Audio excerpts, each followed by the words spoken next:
আজকে আমরা পড়ব স্বাভাবিক উদ্ভিদ আমাদের কি কাজে লাগে, কেন তাকে আমরা সংরক্ষণ করব, সংরক্ষণের উপায়গুলো কি কি, এবং তার সঙ্গে দু চারটে সংশ্লিষ্ট বিষয়।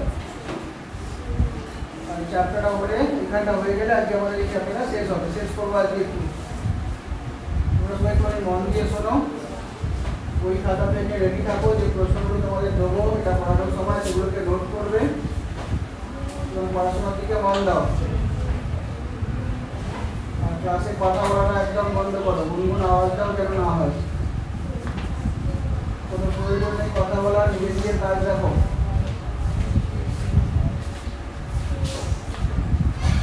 তাহলে শুরু করি ক্লাসটা।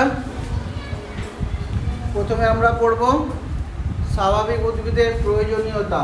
গাছ আমাদের কি কি কাজে লাগে, কি উপকারে লাগে, কি কাজে লাগে, এটা আমরা সবাই গাছকে নানাভাবে ব্যবহার করে আসি। বিভিন্নভাবে গাছ থেকে পাওয়া বিভিন্ন জিনিস আমাদের বিভিন্ন কাজে লাগে। যেমন উদাহরণ হিসাবে বলো তোমরা একটা দুটো গাছ তোমাদের কি কাজে লাগে, গাছ থেকে কি পাও, সেটা তোমাদের কি উপকারে লাগে। কি উপকারে লাগে, গাছ থেকে আমরা কি পাই? অক্সিজেন পাই, যেটা আমাদের শ্বাসকার্যের জন্য কাজে লাগে। তাহলে প্রথম পার্টে আমরা দেখব গাছের প্রয়োজনীয়তা। প্রথম পার্টে কি দেখব? প্রয়োজনীয়তা, স্বাভাবিক উদ্ভিদের প্রয়োজনীয়তা। কি একটা পয়েন্ট আসলো এখান থেকে, ও বললো কি বললো পয়েন্টটা, কি কাজে লাগে? শ্বাসকার্যের জন্য গাছ প্রয়োজন, তাই তো? আর কি কাজে লাগে? অক্সিজেন তো হলো, শ্বাসকার্যের জন্য আমাদের অক্সিজেন দরকার। আর কি কাজে লাগে গাছ? গাছ থেকে আমরা ফল পাই, খুব ভালো, গাছ থেকে ফল পাই। সেই ফল আমাদের খাদ্য রূপে ব্যবহার হয়। আগেকার সময়ে আমরা যখন আমাদের পূর্বপুরুষ যখন জঙ্গলে থাকতো, তারা রান্না করতে পারতো না, তখন তারা কি খেত? গাছের ফল খেত। গাছ থেকে আমরা ফল পেলাম। আর কি পাবো? গাছ আমাদের আর কি কাজে লাগবে? আচ্ছা বেশ, গাছের কাঠ জ্বালানি কাজেও ব্যবহার হতে পারে। যে পয়েন্টগুলো বোর্ডে লিখে দিয়েছি সেগুলো আর রিপিট করবে না, এগুলো লিখে দেওয়া হয়ে গেছে। বোর্ডের দিকে দেখো, ওই পয়েন্টগুলো হয়ে গেছে, সেগুলোকে আর বলার দরকার নেই। অক্সিজেন তো লেখাই আছে বোর্ডে। গাছ থেকে ওষুধ পাই, খুব ভালো। যে গাছগুলো থেকে ঔষধ পাই সেই গাছগুলোকে কি বলা হয় বলতে পারবে? খুব ভালো উদাহরণ দিয়েছো, তুলসী, নিম, তাই তো, বাসক। এই গাছ, কিছু কিছু গাছ থেকে আমরা তালমেঘ, ঠিক আছে, ওষুধ পাই। এই গাছগুলোকে বলা হয় ভেষজ উদ্ভিদ। কি বলি? ভেষজ উদ্ভিদ। তাহলে যে গাছগুলো থেকে আমরা ঔষধ পেয়ে থাকি সেগুলোকে বলা হয় ভেষজ উদ্ভিদ। যেমন তুলসী, বাসক, তালমেঘ, সিংকোনা। পরে পড়বো এটা, ভেষজ উদ্ভিদ আছে একটুখানি, তো আমরা পরে পড়বো। ঔষধ পেলাম, আর কি পাবো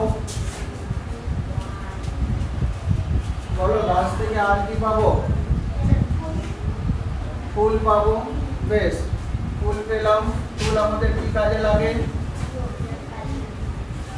ফুল আমাদের সাজানোর কাজে লাগে, তাই তো? ফুল থেকে সেন্ট তৈরি হয়, যে সেন্ট আমরা ব্যবহার করি, সেই সুগন্ধটা কোথা থেকে পাই?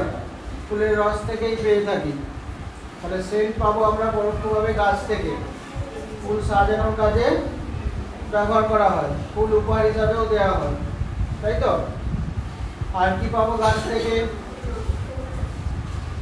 গাছ থেকে খাবার পাই আমরা। খাদ্য তো লিখেইছি, ফলটা লিখেছি ওখানে, এখানে ঘুরিয়ে যদি বলি খাদ্য পাই। যেমন ধরো ধান গাছ, গাছ থেকেই তো পেলাম ধানটা, সেটা কি হলো? আমাদের খাদ্য। আমরা যে জামা কাপড়টা পরি কোথা থেকে আসে? গাছের চামড়া। না, গাছের চামড়া এখন আর পোশাক হিসাবে আমরা ব্যবহার করিনি, আগেকার দিনে করতাম। এগুলো সুতো দিয়ে তৈরি। সেই সুতো কোথা থেকে আসে? তুলো থেকে সুতো তৈরি হয়, সেই সুতো দিয়ে জামা কাপড় তৈরি হয়। তাহলে তুলো কোথা থেকে পাবো আমরা? গাছ থেকে। গাছ থেকে ঘুরিয়ে আমাদের পোশাক হলো, গাছ থেকে খাবার হলো, তাই তো? গাছ, হ্যাঁ, গাছ থেকে কাগজ তৈরি হয়। অর্থাৎ কি দেখলাম? গাছের উপর নির্ভর করে নানান শিল্প গড়ে ওঠে। কি গড়ে ওঠে? শিল্প গড়ে ওঠে। গাছের উপর নির্ভর করে শিল্প, যেমন ধরো তুলো থেকে কাপড় শিল্প, তাই তো? গাছ থেকে কাগজ শিল্প, চা পাতা থেকে চা শিল্প, কফি গাছ থেকে কফি শিল্প। বুঝতে পারছো? তাহলে বিভিন্ন প্রকার শিল্প গড়ে ওঠে গাছের উপর নির্ভর করে, কৃষিভিত্তিক শিল্প। আর বিভিন্ন প্রকার মশলা পেয়ে থাকি, পাই মশলাগুলো, ওগুলো তো গাছ। আদা কি, রসুন কি, লবঙ্গ, এলাচ কোথা থেকে পাই? সব গাছ থেকেই। অর্থাৎ বিভিন্ন প্রকার মশলা পেলাম। আর কি পাবো গাছ থেকে? বলো, মশলা পেলাম, গাছ আমাদের আর কি প্রকার? হ্যাঁ, আটা পাবো, মধু পাবো, মোম পাবো। গাড়ির যে টায়ার তৈরি হয়, রবার থেকে টায়ার তৈরি হয়, তো এই রবার তৈরি হয় রবার গাছের রস থেকে। বুঝতে পারছো? গাছটার নামও রবার গাছ। এই রবার গাছ থেকেই রবার তৈরি হয়, বা রবার তৈরি করা যায় বলেই গাছটার নাম রবার গাছ হয়ে গেছে, যেভাবেই বলো না কেন। বোঝা যাচ্ছে? গাছ মাটি ক্ষয়কে কি করবে? কদিন আগেই পড়েছি, মাটির ক্ষয়কে বাধা দেবে। পড়লাম না দুদিন আগেই? মাটির ক্ষয়, গাছ কি করবে? মাটির ক্ষয়কে রোধ করবে। তাহলে গাছ আমাদের নানাভাবে কাজে লাগে। লিখতে পারবে তো? 3 নম্বরের প্রশ্ন যদি দিই, উদ্ভিদের প্রয়োজনীয়তা লেখো। অর্থাৎ গাছ আমাদের কি কি কাজে লাগে? আমাদের তো কাজে লাগছেই, তার সাথে সাথে আমাদের ছাড়া অন্যান্য পশু পাখিদেরও কাজে লাগে। তারা তো আর রান্না করতে পারে না, তারা কি খায়? গাছের ফল।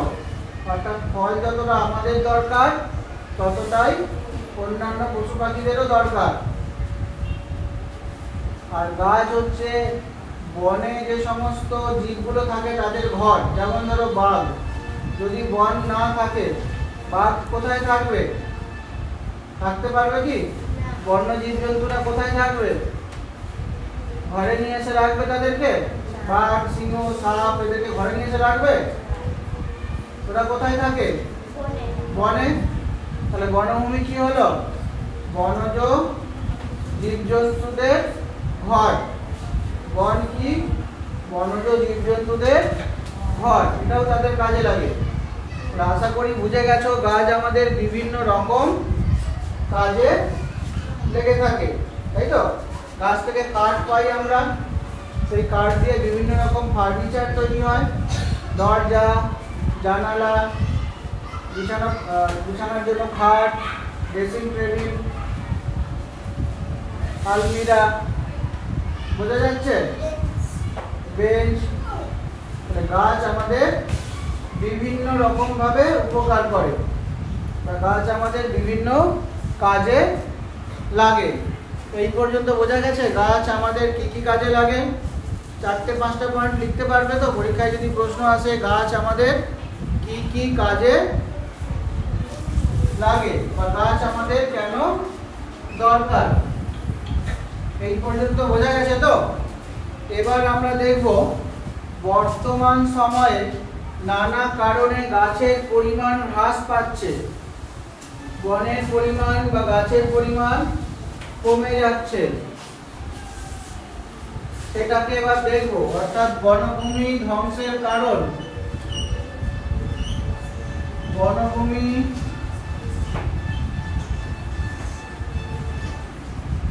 ধ্বংসের কারণ, কেন বনভূমির পরিমাণ কমে যাচ্ছে। আচ্ছা, এখান থেকে দুটো শর্ট কোশ্চেন মার্ক করো। একটা হচ্ছে যে কোনো দেশে কত পরিমাণ বনভূমি থাকা দরকার, ঠিক আছে? কোনো একটা দেশে কি পরিমাণ বনভূমি থাকা দরকার? প্রশ্নটা বুঝেছো?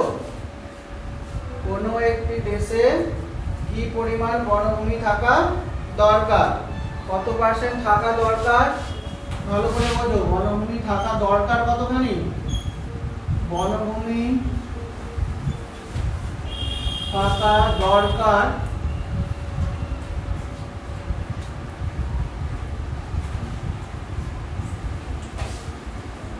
3/1 এই পরিমাণ বনভূমি থাকা দরকার, বা একে যদি শতাংশতে করি তাহলে আসবে 33%।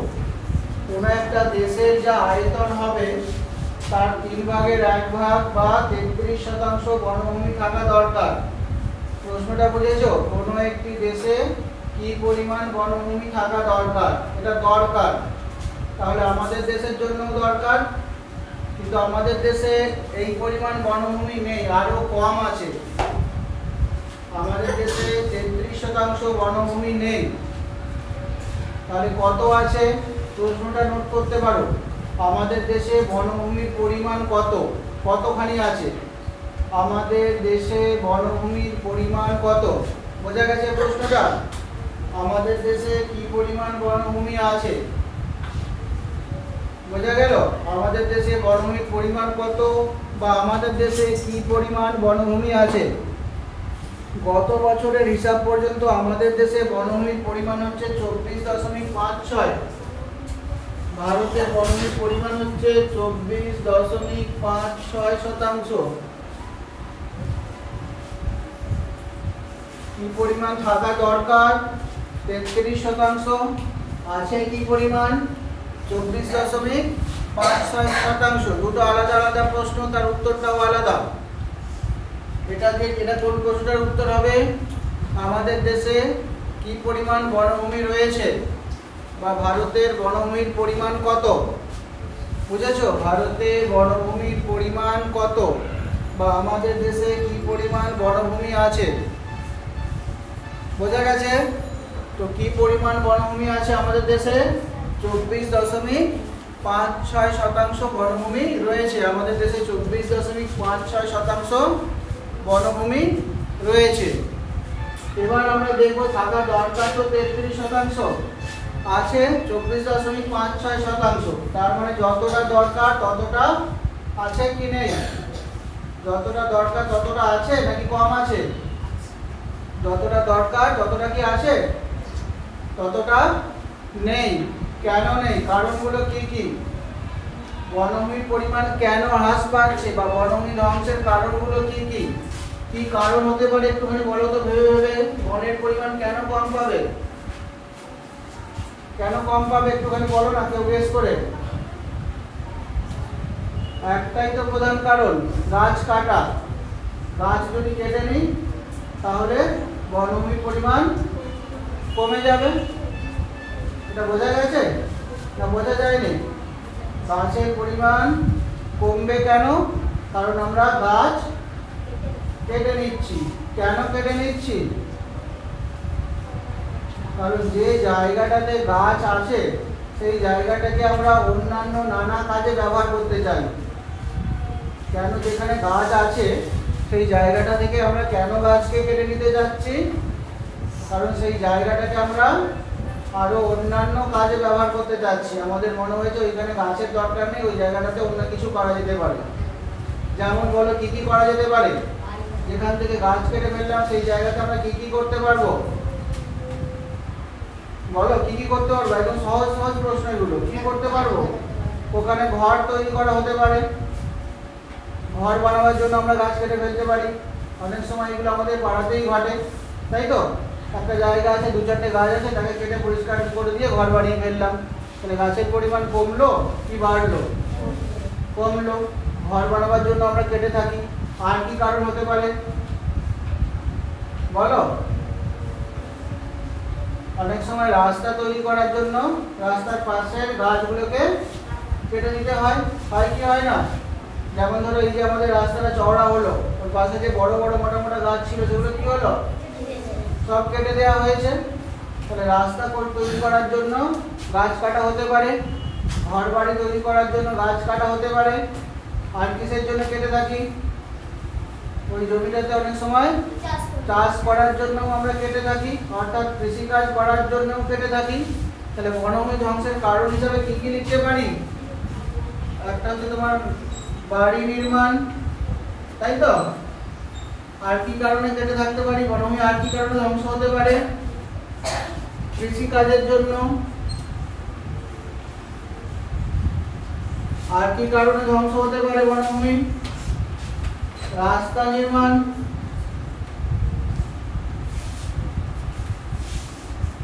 এখন মনে করো তুমি ঘর যাচ্ছ, যাওয়ার সময় কেউ তোমাকে বললো তোদের যেখানে ঘর আছে তার মাটির নিচে না সোনা আছে, তাহলে কি করবে?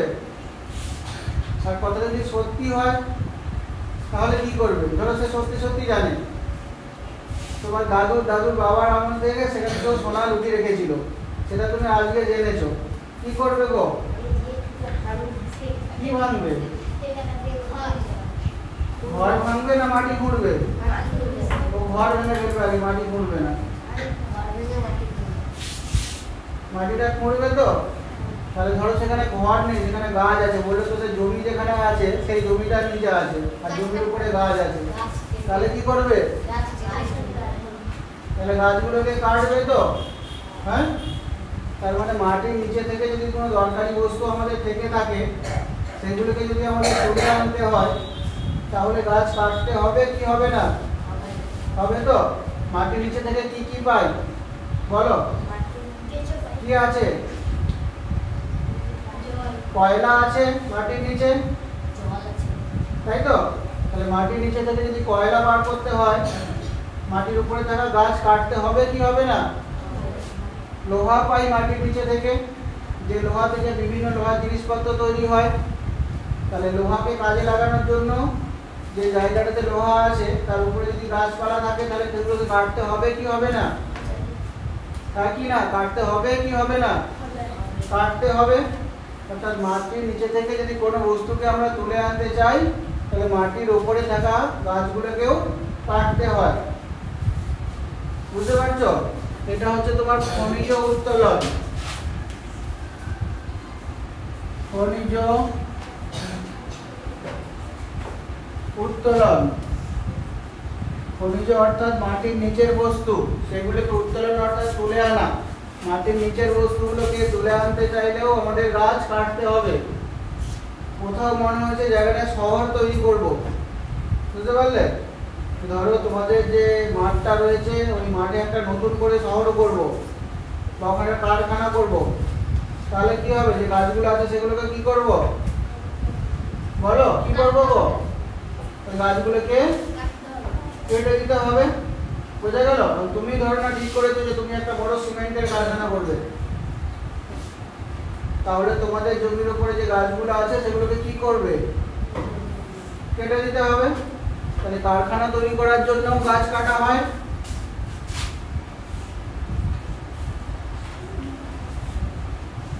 তাহলে শিল্প, কলকারখানা, এই সমস্ত কিছুর জন্য। তাহলে গাছ আমরা কেন কাটছি বোঝা গেল?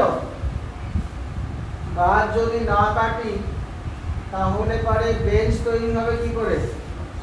তোমার বাড়ির খাট তৈরি হবে কি করে? টেবিল চেয়ার তৈরি হবে কি করে? হবে কি? হবে না। তাহলে কাঠের লোভেতেও কি করি আমরা? গাছকে কাটি। তাহলে কাষ্ঠ শিল্পের জন্য আমরা গাছকে কেটে ফেলি। তাহলে বিভিন্ন কারণগুলো তোমরা বুঝতে পারছো যে এই সমস্ত কারণে আমরা গাছকে কাটি, গাছ নষ্ট করি। তাহলে গাছের পরিমাণ বাড়বে কি কমবে? গাছ যদি কেটে ফেলি গাছের পরিমাণ কমে যাবে। আমাদের দেশে কি পরিমাণ গাছ আছে? আছে কতখানি? বোর্ড দেখে বলো আমাদের দেশে কি পরিমাণ গাছ আছে? 24.56%। প্রয়োজন কতখানি? 33%। তাহলে প্রয়োজনের থেকে কম আছে, তার উপরেও আমরা বিভিন্ন কাজে গাছকে কেটে থাকি। ঘরবাড়ি তৈরি করার জন্য, রাস্তা তৈরি করার জন্য, কলকারখানা তৈরি করার জন্য, বোঝা যাচ্ছে, কাষ্ঠ শিল্পের জন্য, খনিজ উত্তোলনের জন্য, নানা কাজের জন্য যদি আমরা গাছকে ক্রমশ কাটতে থাকি তাহলে বনভূমির পরিমাণ আরো কমবে কি বাড়বে? আরো কমতে শুরু করবে। তাহলে আমাদের কি করতে হবে? গাছ তো আমাদের নানা কাজে লাগে, আগে তো আমরা পড়ে আসলাম গাছ আমাদের বিভিন্ন কাজে লাগে, তা সত্ত্বেও আমরা গাছকে কাটছি অন্যান্য প্রয়োজন মেটানোর জন্য। ভালো করছি কি খারাপ করছি? বলো, ভালো কাজ করছি কি গাছ কেটে? খারাপ কাজ করছি।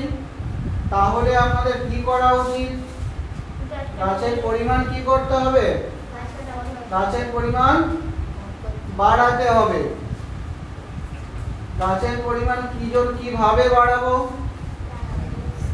একটাই উপায়, গাছ লাগাতে হবে। গাছের পরিমাণ কিভাবে বাড়াবো? বলো, গাছের পরিমাণ কিভাবে বাড়াবো? গাছ লাগাতে হবে, তাই তো? এই যে সবাই মিলে যখন গাছ লাগাই তখন সেই কর্মসূচিটাকে বলা হয় সামাজিক বন সৃজন। তাহলে গাছের ধ্বংসের কারণগুলো বোঝা গেছে তো, কেন আমরা গাছ কেটে ফেলি? বোঝা গেছে। এবার আমরা দেখব সামাজিক বন সৃজন।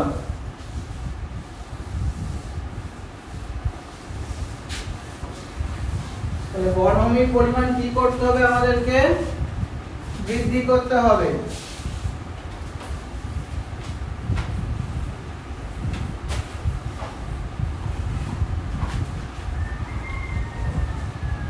সেই জন্য আমাদের গাছ লাগাতে হবে। সেই কর্মসূচিটাকে বলা হয় সামাজিক বন সৃজন। মানুষ যখন সমাজবদ্ধভাবে, ভালো করে শোনো, সামাজিক বন সৃজন কাকে বলবো? প্রশ্নটা বোঝো, সামাজিক বন সৃজন কাকে বলবো? মানুষ যখন সমাজবদ্ধভাবে, অর্থাৎ একা একা নয়, সবাই মিলে একসাথে সমাজের প্রয়োজনে কোনো অব্যবহারযোগ্য জমি, অব্যবহারযোগ্য জমি বলতে যে জমিগুলো আমরা অন্যান্য কাজে ব্যবহার করি না, সেই সমস্ত জমিগুলো অব্যবহারযোগ্য ও পতিত জমিতে যখন গাছ লাগাই তখন সেই কর্মসূচিটাকে বলা হয় সামাজিক বন সৃজন। কাকে বলবো সামাজিক বন সৃজন? মানুষ সমাজবদ্ধভাবে অব্যবহারযোগ্য এবং পতিত জমিতে বৃক্ষরোপণ করলে সেই কর্মসূচিটাকে বলা হয় সামাজিক বন সৃজন। বোঝা গেল?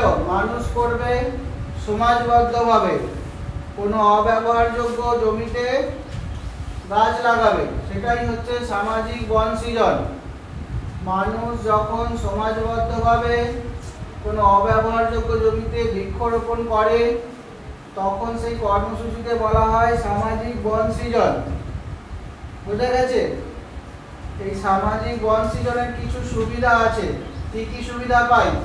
আগে বলো, অব্যবহারযোগ্য জায়গাগুলোকে আগে চিহ্নিত করো। কোন জায়গাগুলো যেগুলো আমাদের কাজে লাগে না, যেখানে আমরা চাইলেই সবাই মিলে একসাথে গাছ লাগাতে পারি? কোন জায়গাগুলো? রাস্তার ধার, তাই তো? নদীর পাড়, পুকুরের পাড়, জমির আল, আল মানে বাঁধ, দুটো জমির মাঝে যে সরু জায়গাটা থাকে, কি বলো? না, লালা তো জল যায়, আমি সেটা বলছি না। তোমাদের জমি আর তোমার পাশের বাড়ির লোকের জমির মাঝখানে তো সীমানা থাকে, তো কি করা থাকে? ওটা উঁচু দিয়ে বাঁধ দেওয়া থাকে না, ছোট মতো একটা থাকে না, থাকে না? কি বলে ওটাকে তোমাদের ভাষায়? আল বলো তো? আমি তো আলই বললাম। সেখানে গাছ লাগাতে পারি। তাহলে অব্যবহারযোগ্য জমিগুলো বুঝতে পারলে কোন জমিগুলো আমাদের কাছে অব্যবহারযোগ্য জমি? খালের ধার, রাস্তার ধার, পুকুরের পাড়, বুঝতে পারছো অব্যবহারযোগ্য জমি কোনগুলো মাথায় ঢুকছে, কোন জমিগুলো আমাদের কাজে লাগে না। তো সেই সমস্ত জায়গায় আমরা চাইলেই গাছ লাগাতে পারি। আচ্ছা, গাছ তো লাগালাম, কি কি সুবিধা পাবো সেখানে গাছ লাগিয়ে? এক তো বনভূমির পরিমাণ বাড়াতে পারবো, একই না বলো? বনভূমির পরিমাণ বাড়াতে পারবো সেই সমস্ত জায়গায় গাছ লাগিয়ে। সেই জায়গায় গাছ লাগিয়ে মাটির ক্ষয়কে আটকাতে পারবো। দুদিন আগেই পড়েছি মাটির ক্ষয় রোধ করতে গেলে পরে গাছ লাগাতে হয়। তাহলে সেখানে গাছ লাগিয়ে আমরা মাটির ক্ষয়কে রোধ করতে পারবো। সেখানে গাছ লাগিয়ে আমরা ফল পেতে পারি। পাবো কি পাবো না? ধরো পুকুর পাড় একটা লেবু গাছ লাগিয়ে দিয়েছি, খুব সহজেই হয়ে যায়। তাহলে সেখান থেকে লেবু পাবো কি পাবো না? পাতি লেবু পাবো তো? খুব সহজেই পাবো। একটা আম গাছ লাগিয়ে দিলাম, তাহলে মিষ্টি মিষ্টি আম পাওয়া যাবে। কাঠ পাবো কি? সেই কাঠগুলো বা সেই ফল বিক্রি করে টাকা পাবো কি? সেখান থেকে নতুন নতুন জামা কাপড় কিনতে পাবো কি? তাহলে কোথায় লাগাবো? কোন জায়গাগুলো বুঝতে শিখেছো? কোথায় লাগাবো? কোন জায়গাগুলো বললাম? রাস্তার ধার হতে পারে, খালের পাড় হতে পারে, পুকুরের পাড় হতে পারে, জমির আল হতে পারে, কোনো সরকারি এমন জায়গা যেটা খালি পড়ে আছে সেখানে গিয়ে গাছ লাগিয়ে দেবো। তো গাছ লাগিয়ে তো দিলাম, কেন লাগাবো? কি উদ্দেশ্য আমাদের গাছ লাগানোর? উদ্দেশ্যটা কি? সেখান থেকে আমরা গাছের পরিমাণ বাড়াতে পারবো গাছ লাগিয়ে। বুঝতে পারছো? এখান থেকে যে প্রশ্নটা আসবে, নোট করো প্রশ্নটা, সেটা হচ্ছে সামাজিক বন সৃজনের গুরুত্ব বা প্রয়োজনীয়তা লেখো। সামাজিক বন সৃজনের গুরুত্ব বা প্রয়োজনীয়তা লেখো। কেন আমরা গাছ লাগাবো? কি উপকার পাবো লাগিয়ে? সামাজিক বন সৃজনের গুরুত্ব বা প্রয়োজনীয়তা বা উপকারিতা, যাই বলি না কেন, কি কি উপকার পাবো, কি তার গুরুত্ব, কি তার প্রয়োজনীয়তা রয়েছে, কেন লাগাবো গাছ, কি সুবিধা হবে আমাদের, কি কি সুবিধা হবে? আমরা গাছের পরিমাণ বাড়াতে পারবো, মাটির ক্ষয়কে রোধ করতে পারবো, সেখান থেকে আমরা কাঠ পাবো, পাতা পাবো, ফুল পাবো, ফল পাবো। বোঝা যাচ্ছে? তাহলে এই সমস্ত কিছু সুবিধা আমাদের হবে যদি আমরা গাছ লাগাই। এই গাছটা যখন আমরা সবাই মিলে একসাথে লাগাই তখন তাকে বলা হয় সামাজিক বন সৃজন। এই সামাজিক বন সৃজনে কিন্তু কেউ কারো ব্যক্তিগত জায়গায় গাছ লাগাই না। ধরো তোমার জমি আছে, আমি কি গাছ লাগিয়ে দেবো? ঠিক আছে, কয়েকদিন রাখবে আমাকে, কি করবে? মারবে তো? হ্যাঁ কি না বলো? ক্লাস কি খুব কঠিন হয়ে যাচ্ছে? হ্যাঁ কি না? তোমার পুকুর পাড়ে কি আমি গাছ লাগিয়ে দেবো? লাগাতে দেবে? চলো লাগিয়ে দিচ্ছি তোমার পুকুর পাড়ে লেবু গাছ, যা হবে তুমিও একটুখানি খাবে, আমিও একটুখানি খাবো। তাতেও কি রাজি হবে?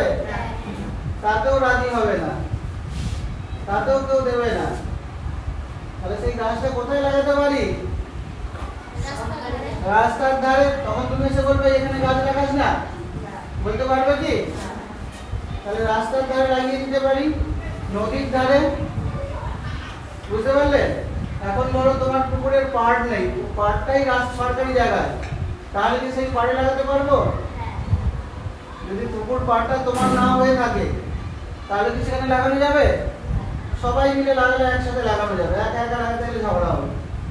হবে কি হবে না? সবাই মিলে যদি একসাথে যাই, চলো আজকে ওই যে পুকুরটা দেখছো, পুকুরটা ক্ষয়ে ক্ষয়ে গেছে, ওরা পুকুর নেই, পুকুর বেড়ে যাচ্ছে, আমার জায়গা দখল করে দিচ্ছে, ওই পুকুর পরে গাছ লাগিয়ে দিই। হয়তো না? ঘটে না? এগুলো ঘটে।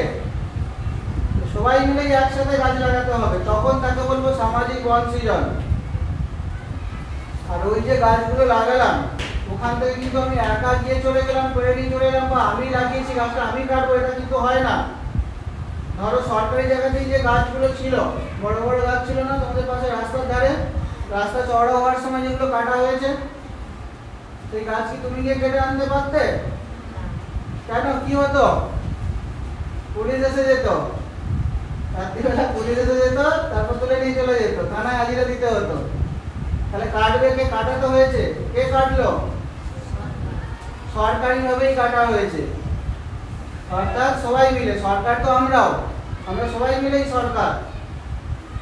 ওই যে গাছটা কাটা হলো, বিক্রি হলো, কিছুটা টাকা এসেছে, তো সেই টাকা দিয়ে ধরো আবার তোমার গ্রামের রাস্তা করে দেওয়া হলো, তাহলে সবার কাজে লাগলো। তাহলে চাইলেও কি সেখান থেকে গাছ ব্যক্তিগতভাবে কাটতে পারবো? একা একা কেটে আনতে পারবো যে আমার গাছ দরকার ঘরে রান্না করার জন্য, কাঠ নিয়ে একটা ডাল কেটে নিয়ে চলে যাবে? কাটতে পারবো? কাটতে পারবো না। যে পয়েন্টগুলো বলছি মাথায় ঢুকছে, বুঝতে পারছো? তাহলে কাটবে কে? সরকারিভাবে, কিন্তু লাগাবে কে? মানুষ সমাজবদ্ধভাবে। কোন জায়গাগুলোতে? সরকারি জায়গাগুলোতে। সরকারি জায়গা কোনগুলো? রাস্তার ধার, নদীর ধার, কোনো খালি জায়গা, পুকুরের পাড় যদি সরকারি জায়গায় চলে আসে, তাহলে সেখানে আমরা গাছ লাগাতে পারবো। এই গাছ লাগানোটাকে আমরা কি বলি? সামাজিক বন সৃজন। তাহলে বুঝতে পেরেছো সামাজিক বন সৃজন কাকে বলি, কেন করবো আমরা সামাজিক বন সৃজন, করলে আমাদের কি কি সুবিধা হবে? সবকটাই মাথায় ঢুকেছে? কি কি সুবিধা হবে? কাঠ পাবো, ফুল পাবো, ফল পাবো, পাতা পাবো, অক্সিজেন পাবো, টাকাও পাবো ওগুলোকে বিক্রি করে। এগুলো হলো উপকারিতা। আশা করি সামাজিক বন সৃজন বুঝতে পেরে গেছো। এবার আমরা দু চারটে শর্ট কোশ্চেন এখান থেকে দেখবো। তাহলে প্রথমে কি পড়েছিলাম আমরা? বনভূমির পরিমাণ কত থাকা উচিত আর কত আছে। ভারতে বনভূমির পরিমাণ কত থাকা উচিত? 3 ভাগের 1 ভাগ থাকা উচিত, অর্থাৎ 33% থাকা উচিত। আছে কত? 24.56% বনভূমি রয়েছে, অর্থাৎ প্রয়োজনের তুলনায় বনভূমির পরিমাণ কম রয়েছে। কেন কম?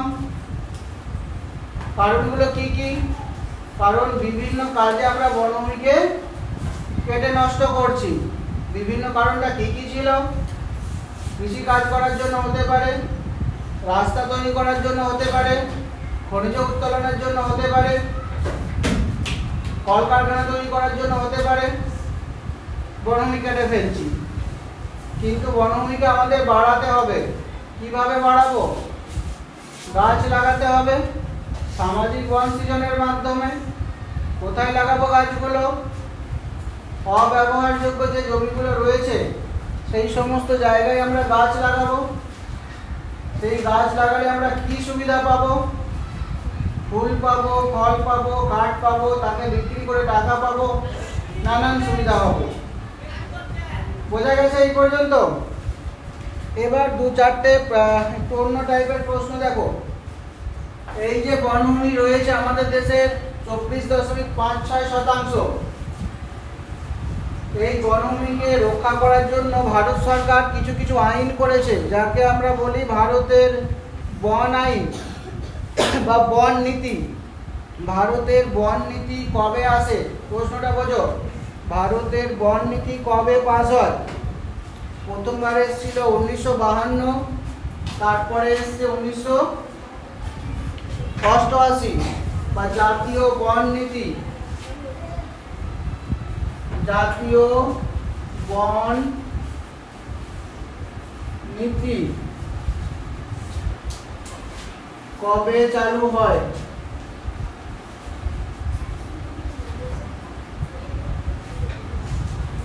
জাতীয় বন নীতি কবে চালু হচ্ছে?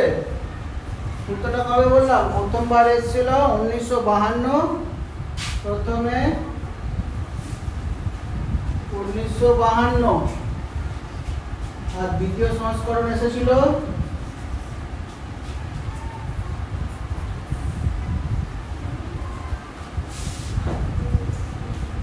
1988 সালে। এই প্রশ্নগুলো খুব ইম্পর্টেন্ট। এবার কিছু প্রশ্ন তোমাদেরকে দেবো এখান থেকে, অতটা ডিটেলসে তোমাদের নেই, কিন্তু তোমরা বড় হয়ে যখন চাকরির পরীক্ষাগুলো দেবে, ক্লাসের পরীক্ষা নয়, তখন এই প্রশ্নগুলো খুব ইম্পর্টেন্ট হয়ে যাবে। চাকরি পাওয়ার জন্য যে প্রশ্নগুলো তোমাদের সামনে এখন দিচ্ছি খুব ইম্পর্টেন্ট তার জন্য। জাতীয় কমিটি কবে আসে? প্রথমবার এসেছিল 1952-তে, তার দ্বিতীয় সংস্করণ এসেছিল 1988-তে। এই নীতিতে বলা হয়েছে কিছু কিছু জায়গাকে ঘোষণা করা হয়েছে যেখানে গাছ কাটা যাবে না, বুঝতে পারলে? এর ভিত্তিতে মোটামুটি এই যে বনভূমিটা রয়েছে তাকে আমরা বিভিন্ন নাম দিয়ে সংরক্ষণ করি। কি কি নাম দিয়ে সংরক্ষণ করি? যেমন ধরো সংরক্ষিত বনভূমি, সুরক্ষিত বনভূমি। কি নাম দিয়ে রক্ষা করি বনভূমিকে? সংরক্ষিত বনভূমি, সুরক্ষিত বনভূমি, জাতীয় উদ্যান,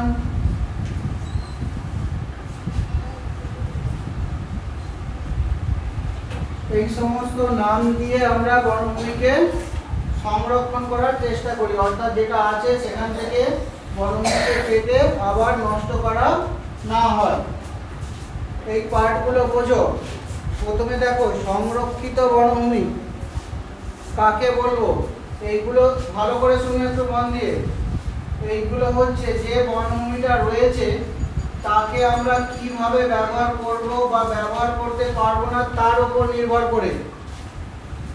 ভালো করে শোনো। যেমন ধরো সংরক্ষিত বনভূমি। সংরক্ষিত বনভূমি হচ্ছে এমন একটা বনভূমি যেখানে চাইলে আমরা প্রবেশ করতে পারবো, সেখান থেকে ধরো মধু, মম সংগ্রহ করতে পারবো, মধু নিয়ে আসতে পারবো, পাতা নিয়ে আসতে পারবো, ফুল নিয়ে আসতে পারবো। যদি মনে করি সেখানে তার ভেতরে গরু ছাগল চড়াবো সেটাও করতে পারবো, কিন্তু গাছটা কাটতে পারবো না, বুঝতে পারছো? সংরক্ষিত বনভূমি হচ্ছে এমন একটা বনভূমি যেখানে আমরা যেতে পারবো, সেখান থেকে কি কি নিতে পারবো? পাতা, ফল, ফুল, মম, মধু এগুলো নিতে পারবো। তার ভেতরে সীমিতভাবে পশুচারণও করতে পারবো, কিন্তু গাছ কাটতে পারবো না। মাথায় ঢুকছে? কোথায় গাছ কাটতে পারবো না? কোন জায়গায়? সংরক্ষিত বনভূমিতে। সেখানে প্রবেশ করতে পারবো কি? হ্যাঁ, প্রবেশ করতে পারবো, যেতে পারবো সেখানে। সেখানে কি পশুচারণ করা যাবে? গরু ছাগল যদি চড়াই, মনে করে নিচে ঘাস আছে, পশু নিয়ে যাবো, নিয়ে যেতে পারবো কি? হ্যাঁ, নিয়ে যেতে পারবো।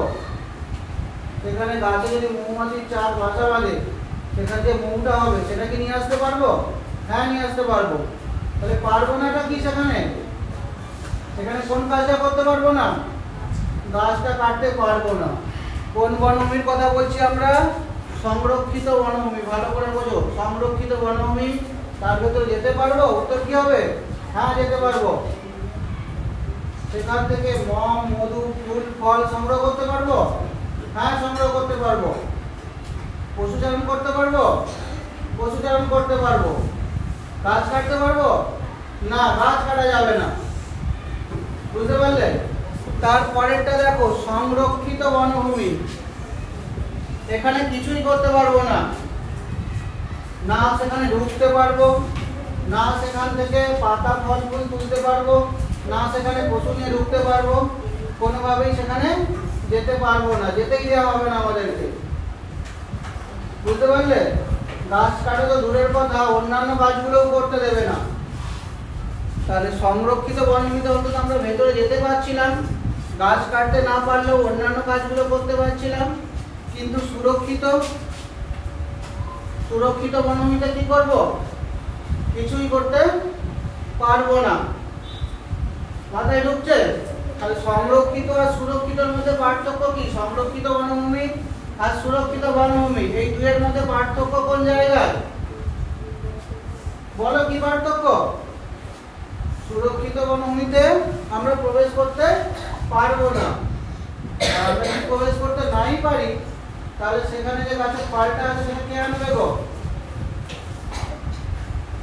আমি বললাম ওই গাছে একটা, ওই বাগানে একটা গাছ আছে ভালো, ঠিক আছে, জামরুল গাছ, বড় বড় জামরুল গাছ। তোমাকে বললাম তুমি যাও তো, নিয়ে এসে তো মহানন্দে ছুটতে ছুটতে যাচ্ছ, মিষ্টি মিষ্টি বড় বড় জামরুলগুলোকে তুলে বলে গিয়ে দেখবে সেখানে দারোয়ান বসে আছে চেয়ার নিয়ে, এখানে ঢুকতে দেওয়া যাবে না। তাহলে কেমন লাগবে? কি গো, এটা হচ্ছে তোমার সুরক্ষিত বনভূমি। এবার তোমাকে আমি ওদের বাড়ি না গিয়ে আর একজনের বাগানে পাঠালাম, যা তো তাদের বাগানে বড় বড় পেয়ারা হয়ে আছে একদম। সেখানে তুমি গেলে, গিয়ে সেখানে দেখলে সেখানেও দারোয়ান আছে, কিন্তু দারোয়ান বললো ঠিক আছে যাও তুমি পেয়ারা নাও, কিন্তু গাছের ডাল যেন না ভাঙো। দুটোর মধ্যে আলাদা কোনখানটা বুঝতে পারছো? বুঝতে পারছো কি? তাহলে এক জায়গাতে তোমাকে ঢুকতেই দেওয়া হলো না, ফল তোলা তো দূরের কথা, ফলের গাছটা বড় হলে তুমি হয়তো এমনি তুলতে পারবে না। ঠিক গো, নারকেল গাছগুলো তাল গাছগুলো বড় হলে উঠতে পারো? পারবে কি? সহজে পারবে না, যারা পারে তারা পারে। তোমাকে যদি বলি একটা লম্বা নারকেল গাছে উঠে নারকেল পড়ে দিয়েছো, কেমন লাগবে বলো? নিচে থেকে দুবাই নারকেল পড়ে যাবে একটা, তাই তো? একই না, তুই নারকেল আর পড়ছে না, কিন্তু তোমাকে যদি ঢুকতেই দেওয়া না হয়, তাহলে সুরক্ষিত আর সংরক্ষিত এই দুটোর মধ্যে পার্থক্য কোন জায়গায়? সংরক্ষিত বনভূমিতে আমরা প্রবেশ করতে পারবো, অন্যান্য কাজকর্ম করতে পারবো, কিন্তু গাছ কাটতে পারবো না। আর সুরক্ষিততে ঢুকতেই পারবো না, বাকিগুলো তো আর প্রশ্নই ওঠে না, তাই তো? বুঝতে পারছো কোনটায় ঢুকতে পারবো? সংরক্ষিত না সুরক্ষিত? কোনটা আমাদের ঢুকতে দেওয়া হবে? সুরক্ষিততে ঢুকতে দেওয়া হবে? সুরক্ষিততে ঢুকতে দেওয়া হবে না। ভালো করে বোঝো এগুলো, সুরক্ষিত বনভূমিতে ঢুকতে দেওয়া হবে না। আর দেখো, আর একটা হচ্ছে জাতীয় উদ্যান বা ন্যাশনাল পার্ক। এই জায়গাগুলোতে না বিশেষ বিশেষ কিছু জিনিসের জন্য সংরক্ষিত থাকে। যেমন ধরো, আবারও তোমাকে পাঠালাম যে যাও তাদের বাগানেতে ভালো ভালো জামরুল হয়ে আছে নিয়ে এসো। তুমি গেলে সেখানে গিয়ে দেখে দারোয়ান বসে আছে, দারোয়ান তোমাকে বললো আচ্ছা তুমি যাও জামরুল তুলো, কিন্তু ওই কোণের দিকে একটা বড় জামরুল গাছ আছে, ওইটাতে ওঠা যাবে না, বাকি যেখানে যা জামরুল গাছ আছে তুমি তুলতে পারো, তবে ডালপালা যেন না ভাঙে। এবার বুঝতে পারছো পার্থক্যগুলো কোন জায়গায়? একটা বিশেষ গাছে তোমাকে উঠতে দেওয়া হলো না, বাকি কোনোটাতে অসুবিধা করেছে কি? বাকি তুমি যেতে পারো, তাই তো? তাহলে তিনটে কনসেপ্ট বলবো। প্রথমটাই কি বলেছিলাম, তোমাকে ঢুকতেই দেওয়া হয়নি। দ্বিতীয়টাতে তোমাকে ঢুকতে দেওয়া হয়েছে, তাই তো? গাছ তো কোনো জায়গাতেই কাটা যাবে না, এটা মাথায় ঢুকিয়ে নাও। ওই তিনটে বনভূমির কোথাও গাছ কাটা যাবে না, গাছ কাটলেই শাস্তি হবে। তিনটের মধ্যে মিল কোন জায়গায় আছে? কোথাও আমরা গাছ কাটতে পারবো না। তাহলে সুরক্ষিত সংরক্ষিত বনভূমিতে আমরা প্রবেশ করতে পারছিলাম, ফল ফুল পাতা এগুলো নিতে পারছিলাম, কিন্তু গাছ কাটতে পারছিলাম না। সুরক্ষিততে ঢুকতেই দেওয়া হয়নি। আর ন্যাশনাল পার্কে সেখানে বললো যাও ঠিক আছে, কিন্তু বিশেষ বিশেষ কিছু জায়গা আছে সেইগুলোকে নষ্ট করা যাবে না। যেমন বলেছিলাম না, ওই বড় যে জামরুল গাছটা আছে ওটাই যাওয়া যাবে না, বাকি যেগুলো আছে তুমি সেখান থেকে তুলতে পারো। মাথায় ঢুকছে তো পার্থক্যগুলো, কে কোথা থেকে আলাদা? বুঝতে পারছো তো? তাহলে ন্যাশনাল পার্কে এমন কিছু জিনিস সংরক্ষিত থাকে সেগুলো ছাড়া বাকি সবকে তুমি ব্যবহার করতে পারো। মাথায় ঢুকেছে? যেমন তাদের বড় গাছটা তারা উঠতে দিচ্ছিল না, যে ওই গাছটাই যাবে না, তাহলে ওটা একটা বিশেষ গাছ হয়ে গেল। তো ন্যাশনাল পার্কে এইরকম বিশেষ বিশেষ কিছু গাছ বলো বা পশু প্রাণী বলো তাদের দিকে তাদের স্বাভাবিক জীবনে হস্তক্ষেপ করা যাবে না, বাকি তুমি সেখানে অন্যান্য কাজকর্ম করতে পারো। এই তিনটে আশা করি তোমরা বুঝেছো। এর সঙ্গে আর একটা জেনে রাখো, অভয়ারণ্য।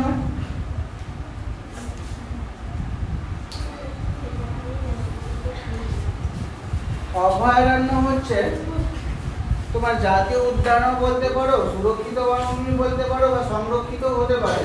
তার ভেতরে এমন একটা জায়গা সেখানে কোনো একটা বিশেষ পশুর জন্য সংরক্ষিত, সেই পশুটাকে সেখানে কোনোভাবে বিরক্ত করা চলবে না। অভয়ারণ্য অর্থাৎ সেখানে তাকে ভয় দেখানো যাবে না। অভয়ারণ্য এসেছে কি, সেখানে সেই পশুটাকে কোনোভাবেই ভয় দেখানো যাবে না। এখন আমি যদি বলি আমাদের পাশের গ্রামে একটা জঙ্গল আছে, সেই জঙ্গলটা বাঘের অভয়ারণ্য, মানে কি সেখানে কোনোভাবেই বাঘের ক্ষতি করা যাবে না। মাথায় ঢুকছে? অভয়ারণ্য হলো বিশেষ বিশেষ পশু বা বিশেষ বিশেষ উদ্ভিদ প্রজাতিদের জন্য একটা নিরাপদ আশ্রয়, যেখানে তাদেরকে কোনোভাবেই ভয় দেখানো যাবে না। নিরাপদ আশ্রয়, মাথায় ঢোকাও শব্দটা। বিশেষ পশু বা বিশেষ গাছও হতে পারে তাদের আশ্রয়। অভয়ারণ্য কাকে বলবো?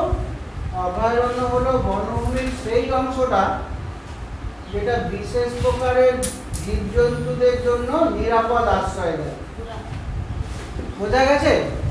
যেটা বিশেষ জীবজন্তুদের আশ্রয় দেয় বা ঘর তাদের।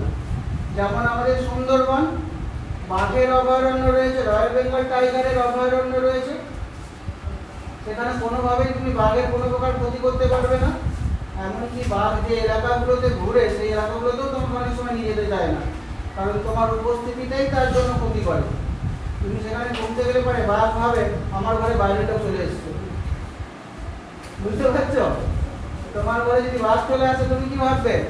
আমার ঘরে একজন লোক চলে এসছে, বাইরের লোক চলে এসছে। তো তুমি যদি সেই জায়গায় চলে যাও, বাঘ কি ভাববে? আমার ঘরে কে এলো, ঘরে কে খাই যাবে, রান্না করি না। বাঘ তো রান্না করবে না, রান্না করবে। বাঘ বলে ধোয়াটাকে বাঘ দেখে। বুঝতে পারছো? অভয়ারণ্য কাকে বলবো? অভয়ারণ্য হলো বনভূমির মধ্যেই এমন একটা জায়গা যেখানে বিশেষ প্রকারের জীবজন্তু নিরাপদে বসবাস করে। সেখানে তার কোনো রকমের ভয় নেই, অভয়ারণ্য। ক্লিয়ার হয়েছে? তাহলে এই চারটাই বুঝেছো? সংরক্ষিত বনভূমি, যেখানে প্রবেশ করতে পারবো, ফুল ফল মধু মোম পাতা নিতে পারবো, পশুচারণ করতে পারবো, কিন্তু গাছ কাটতে পারবো না। সুরক্ষিত বনভূমি, সেখানে তো প্রবেশই করতে দেবে না। ফুল ফল তোলা তো অনেক পরের ব্যাপার, তাই তো? জাতীয় উদ্যান, সেখানে প্রবেশ করতে পারবো, অন্যান্য কাজকর্ম করতে পারবো, কিন্তু বিশেষ বিশেষ যে গাছ বলো বা উদ্ভিদ বা প্রাণী বলো, তাদের কোনো ক্ষতি করতে পারবো না। আর অভয়ারণ্য বনভূমির মধ্যেকার এমন একটা অংশ যেখানে কোনো বিশেষ প্রজাতির উদ্ভিদ বা প্রাণী নিরাপদে আশ্রয় নেয়। এটা হচ্ছে অভয়ারণ্য। ক্লিয়ার হয়েছে? বোঝা গেছে? চারটাকে বুঝতে পেরেছো? চারটের মধ্যে পার্থক্য বুঝতে শিখেছো? লিখতে পারবে তো? যদি পরীক্ষার কোশ্চেন নেই, সুরক্ষিত বনভূমি কাকে বলে, কি লিখবে? সুরক্ষিত বনভূমি হলো এমন এক প্রকার বনভূমি যার মধ্যে মানুষের প্রবেশ এবং কার্যকলাপ সম্পূর্ণভাবে নিষিদ্ধ। একদম সহজ লাগে। সুরক্ষিত বনভূমি হলো এমন এক বনভূমি যেখানে মানুষের প্রবেশ এবং কার্যকলাপ সম্পূর্ণভাবে নিষিদ্ধ। তাহলে সংরক্ষিত বনভূমি কাকে বলে, কি লিখবে? সংরক্ষিত বনভূমি হলো এমন এক প্রকার বনভূমি যেখানে মানুষ সীমিত পরিমাণে কাজকর্ম করতে পারে, সীমিত, কিন্তু কোনোভাবেই গাছ কাটতে পারে না। সেই বনভূমিকে বলা হয় সংরক্ষিত বনভূমি। ন্যাশনাল পার্ক কাকে বলবো, জাতীয় উদ্যান কাকে বলবো? জাতীয় উদ্যান হলো এমন এক বনভূমি যেখানে বিশেষ বিশেষ প্রকারের জীবজন্তুদের সংরক্ষণ করা হয় বা উদ্ভিদ ও প্রাণী প্রজাতির সংরক্ষণ করা হয়। আর অভয়ারণ্য, অভয়ারণ্য হলো বনভূমির সেই অংশটা যেখানে বিশেষ প্রজাতির জীব নিরাপদে আশ্রয় নেয়, তাকে অভয়ারণ্য বলে। সবকটার সঙ্গে বলেছি, বুঝতে পেরেছো তো? নোট করেছো প্রশ্নগুলো? সুরক্ষিত বনভূমি কাকে বলে, সংরক্ষিত বনভূমি কাকে বলে, অভয়ারণ্য কাকে বলে? আলাদা করে এবার কিছু শর্ট কোশ্চেন দেখো। এই মুহূর্তে আমাদের দেশে 106টা ন্যাশনাল পার্ক আছে। আমাদের দেশে জাতীয় উদ্যানের সংখ্যা কটা? প্রশ্ন বোঝো আগে। আমাদের দেশে জাতীয় উদ্যানের সংখ্যা কটা? কটি জাতীয় উদ্যান রয়েছে আমাদের দেশে? ভারতে জাতীয় উদ্যানের সংখ্যা কটি? একদম ডাইরেক্ট প্রশ্ন। আমাদের দেশে কটি জাতীয় উদ্যান রয়েছে, বা ভারতে জাতীয় উদ্যানের সংখ্যা কটি, বা কতগুলি জাতীয় উদ্যান আছে? বুঝতে পারছো আমাদের দেশে কতগুলি জাতীয় উদ্যান আছে? 106টা। আর জীববৈচিত্র্য সংরক্ষিত অঞ্চল, জীববৈচিত্র্য সংরক্ষিত অঞ্চল রয়েছে আমাদের দেশে। জীববৈচিত্র্য সংরক্ষিত অঞ্চলের সংখ্যা হচ্ছে 18টা। জাতীয় উদ্যান কটা বলো? কটা জাতীয় উদ্যান আছে? বোর্ড দেখে দেখে বলো। জাতীয় উদ্যানের সংখ্যা 106টা।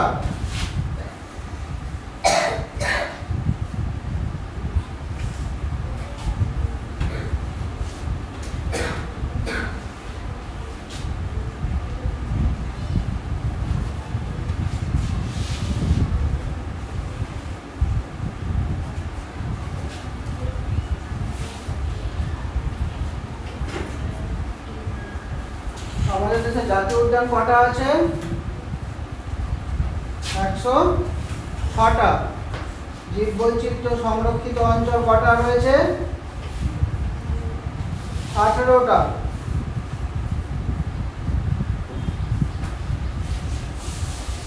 এবার দেখো ভারতের প্রথম জাতীয় উদ্যানের নাম কি? সংখ্যা কটা পেলাম? 106টা। তো প্রথম জাতীয় উদ্যানের নাম যেটা বুঝে দেবো হয়েছে। ভারতের জাতীয় উদ্যানের সংখ্যা কটি লেখা হয়েছে। তো পরের প্রশ্ন, প্রথম জাতীয় উদ্যানের নাম কি? ভারতের প্রথম কোনটা ছিল জাতীয় উদ্যান? প্রথম জাতীয় উদ্যান ছিল জিম করবেট ন্যাশনাল পার্ক, উত্তরাখণ্ডে আছে। Jim Corbett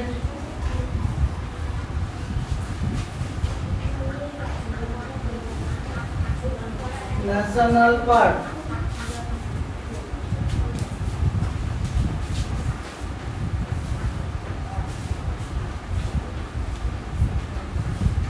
Jim Corbett national park কোন রাজ্যে?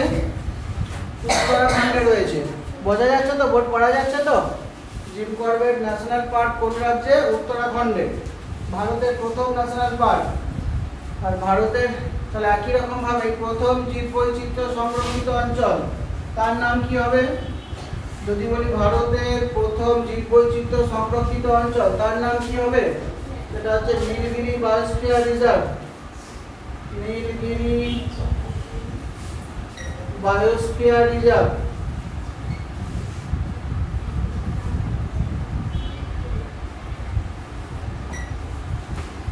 প্রশ্নগুলো বোঝো আগে। ভারতের প্রথম জাতীয় উদ্যানের নাম কি? Jim Corbett national park. ভারতের প্রথম জীববৈচিত্র্য সংরক্ষিত অঞ্চলের নাম কি? ভারতের প্রথম জীববৈচিত্র্য সংরক্ষিত অঞ্চলের নাম কি? কি লিখবে উত্তর? Jim Corbett national park. Clear হয়েছে? ভারতের প্রথম ন্যাশনাল পার্কের নাম লিখতে পারবে, প্রথম বায়োস্ফিয়ার রিজার্ভের নাম লিখতে পারবে। বেশ, এবার দেখবো আমরা ভারতের বৃহত্তম অভয়ারণ্যের নাম। একটু আগে বললাম না অভয়ারণ্য বনের ভেতরে এমন একটা জায়গা যেখানে উদ্ভিদ বা প্রাণী নিরাপদে বসবাস করে। তাহলে প্রথম কোনটা? ভারতের প্রথম অভয়ারণ্য আর ভারতের বৃহত্তম অভয়ারণ্য। প্রশ্নগুলো বোঝো। ভারতের বৃহত্তম অভয়ারণ্য,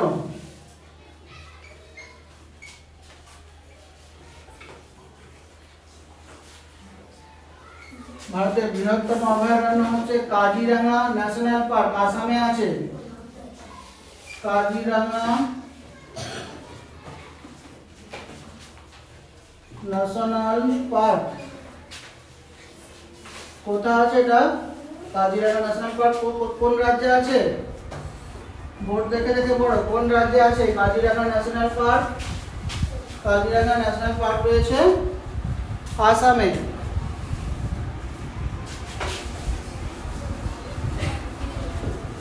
বুঝতে পেরেছো? সব থেকে বড় কোনটা?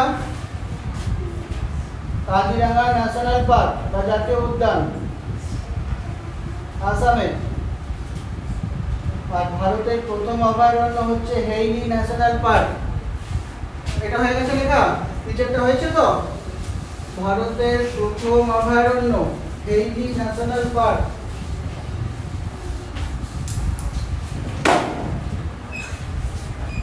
প্রশ্ন একই রকম, ভারতের প্রথম অভয়ারণ্যের নাম কি?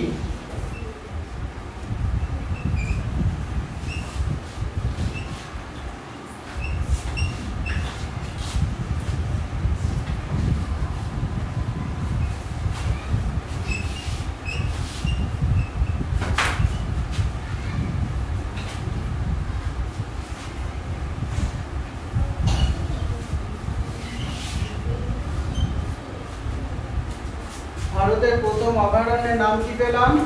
বোর্ডের দিকে দেখো আর পড়ো। প্রশ্ন বুঝতে পারছো তো? ভারতের প্রথম অভয়ারণ্যের নাম কি? ভারতের প্রথম অভয়ারণ্যের নাম হেইলি ন্যাশনাল পার্ক।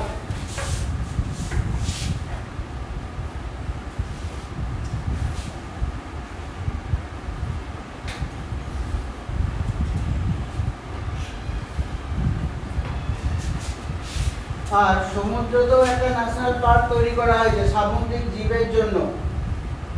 ভারতের প্রথম সামুদ্রিক ন্যাশনাল পার্ক, অর্থাৎ সমুদ্রে যে সমস্ত জীব বসবাস করে তাদের সংরক্ষণের জন্য একটা ন্যাশনাল পার্ক করা হয়েছে, যাকে আমরা বলি মেরিন ন্যাশনাল পার্ক। ভারতের প্রথম মেরিন ন্যাশনাল পার্ক কোথায় অবস্থিত, কোথায় রয়েছে? ওটা রয়েছে আমাদের গুজরাট রাজ্যে কচ্ছ বলে একটা জায়গা, ম্যাপে দেখাবো। ভারতের প্রথম মেরিন ন্যাশনাল পার্ক। অবজেক্টিভের জন্য কোশ্চেনগুলো খুবই ইম্পর্টেন্ট। ভারতের প্রথম মেরিন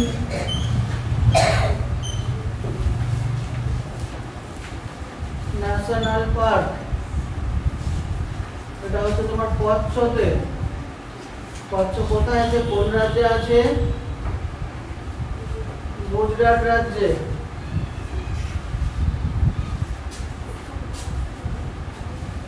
নোট করতে তো প্রশ্নগুলো।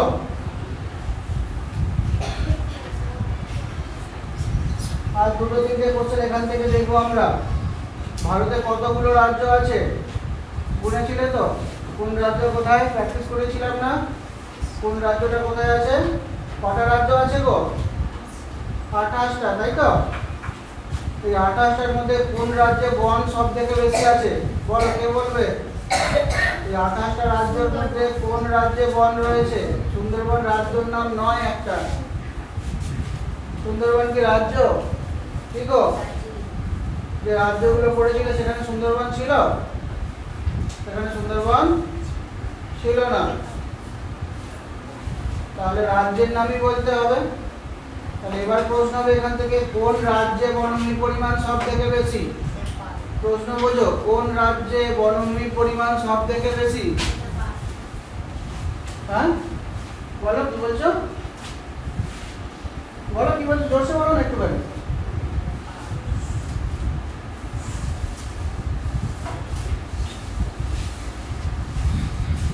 ভারতের কোন রাজ্যে বনভূমির পরিমাণ সব থেকে বেশি? প্রশ্নটা বোঝো। ভারতের কোন রাজ্যে, কি হলো তোমাদের, অসুবিধা কি কিছু হচ্ছে? ভারতের কোন রাজ্যে বনভূমির পরিমাণ সর্বাধিক?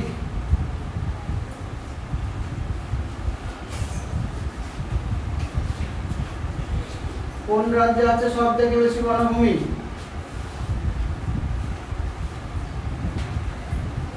ভারতের সব থেকে বনভূমি বেশি রয়েছে, সেটা হচ্ছে মধ্যপ্রদেশ। দেখেছিলে তো ম্যাপে মধ্যপ্রদেশ দেখাতে পারবে কে কে? রাজ্যটা কোথায় আছে হাত তুলো। মধ্যপ্রদেশ রাজ্যটাকে কে কে দেখাতে পারবে? বড় করে হাত তুলো। মধ্যপ্রদেশ রাজ্যটা কে দেখাতে পারবে? বড় করে তুলো না, অসুবিধা কি আছে? বড় করে হাত তুলো, লম্বা করে। কে দেখাতে পারবে গো? আমি তো একজনের হাত দেখলাম, একটুখানি হাত তুললো। বড় করে তুলো। মধ্যপ্রদেশ, ভারতের ম্যাপে মধ্যপ্রদেশ কোথায় আছে? কে দেখাবে? রাজ্য পড়োনি? রাজ্যগুলো কোথায় আছে নাম ধরে? তাতে একটা রাজ্য ছিল মধ্যপ্রদেশ, কোনখানে আছে দেখাতে পারবে? ওই মধ্যপ্রদেশ রাজ্যটাতে সব থেকে বেশি বনভূমি আছে। তাহলে সব থেকে কম কোথায় আছে? একই রকম প্রশ্ন। ভারতের কোন রাজ্যে বনভূমির পরিমাণ সব থেকে কম? বেশিটা তো পেলাম, কোথায় আছে বেশিটা? মধ্যপ্রদেশে। কম কোথায় আছে? তাহলে প্রশ্নটাকে খালি একটু ঘুরিয়ে দিবে, ভারতের কোন রাজ্যে বনভূমির পরিমাণ সব থেকে কম? ভারতের হরিয়ানা বলে একটা রাজ্য আছে, কে দেখাতে পারবে হরিয়ানাকে? হরিয়ানাতে বনভূমির পরিমাণ সব থেকে কম। প্রশ্ন একই রকমই আসবে, ভারতের কোন রাজ্যে বনভূমির পরিমাণ সব থেকে কম বা সর্বনিম্ন? ভারতের কোন রাজ্যে বনভূমির পরিমাণ সর্বনিম্ন সব থেকে কম আছে? উত্তর হবে হরিয়ানা। আর দুটো প্রশ্ন এখান থেকে আমরা দেখব, কোন রাজ্যে বনভূমির পরিমাণ সব থেকে কম? উত্তর কি লিখবে যদি প্রশ্ন কেউ জিজ্ঞাসা করে আমাদের যে 28টি রাজ্য রয়েছে তার মধ্যে কোথায় সব থেকে বনভূমির পরিমাণ কম আছে, কি উত্তর লিখবে? উত্তর হবে হরিয়ানা। সব থেকে বেশি কোথায় আছে বনভূমি? কোথায় আছে কোন রাজ্যে বনভূমির পরিমাণ সব থেকে বেশি? মধ্যপ্রদেশ। আর সব থেকে কম হরিয়ানা। আর একটা হচ্ছে তোমার বনভূমির ঘনত্ব, কোন রাজ্যে বনভূমির ঘনত্ব সব থেকে বেশি? এই কোশ্চেনটা দিয়ে চ্যাপ্টারটা শেষ করব। কোন রাজ্যে বনভূমির ঘনত্ব সব থেকে বেশি? ভারতের কোন রাজ্যে বনভূমির ঘনত্ব সব থেকে বেশি? ভারতের বনভূমির ঘনত্ব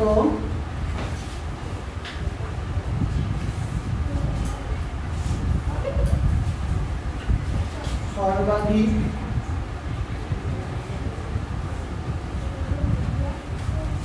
অরুণাচল প্রদেশে।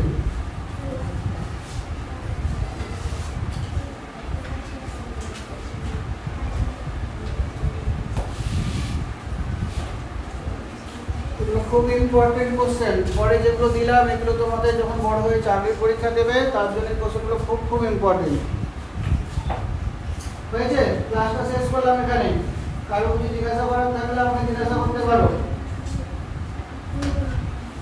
ভারতে বনভূমির ঘনত্ব সব থেকে বেশি কোন রাজ্যে বা সর্বাধিক বনভূমির ঘনত্ব কোন রাজ্যে দেখতে পাই? অরুণাচল প্রদেশে। কেউ কিছু প্রশ্ন করবে? কারো কিছু জিজ্ঞাসা করার আছে? ক্লাস শেষ করবো এখানে। বলো, কেউ কিছু জিজ্ঞাসা করবে? শেষ করি। বুঝতে পেরেছো তো? কোনো অংশটা বুঝতে অসুবিধা নেই তো? সুরক্ষিত বনভূমি, সংরক্ষিত বনভূমি, জাতীয় উদ্যান, অভয়ারণ্য সবকটাই বোঝা গেছে? এর মধ্যে কোনটাতে প্রবেশ করতে পারবো না? সংরক্ষিত, সুরক্ষিত, জাতীয় উদ্যান কোনটায় প্রবেশ করতে পারবো না? সুরক্ষিত বনভূমিতে প্রবেশ করতেই পারবো না। Very good. ক্লাস শেষ করলাম এখানে।